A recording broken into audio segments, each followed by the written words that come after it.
in the moment, I know if something is happening at the last minute, whether it's last minute travel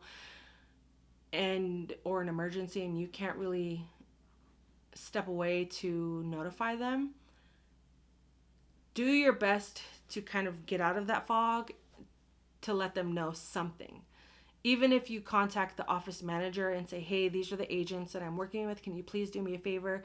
Can you just let them know I'm going through an emergency right now, and that I will be back at my desk first thing in the morning to sort things out, and to let you know if I will be able to come back to my desk or if I need some time off.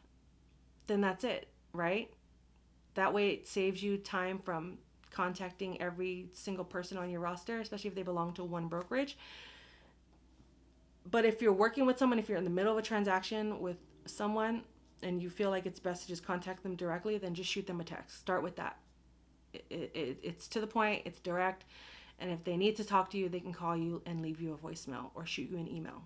But just be very clear with your communication, and it will just bring a lot of ease when you do travel or take those short trips, those long trips, or have any emergencies where you need to step away. Because being a solopreneur is, you have every job. You are everything. You are in charge of running the ship.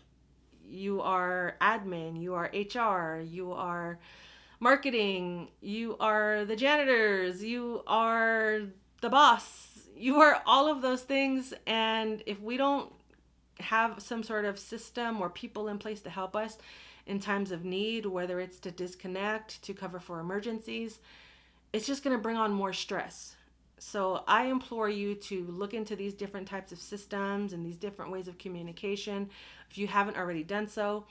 If I've missed any other tips, please share them on what you do when you step away as a solopreneur, as a real estate transaction coordinator, or even as a realtor.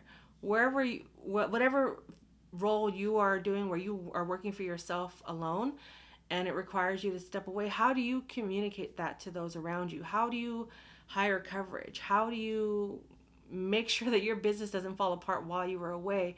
Or how do you build that trust so you can break away, so you can take those breaks? Let me know in the comments. I would love to hear from you. But this is just some of my insights, some of my tips from the top of my head, from my own experiences, from what I've read online. Hope you find them helpful. You know, I will always encourage people to take breaks, to take time for themselves.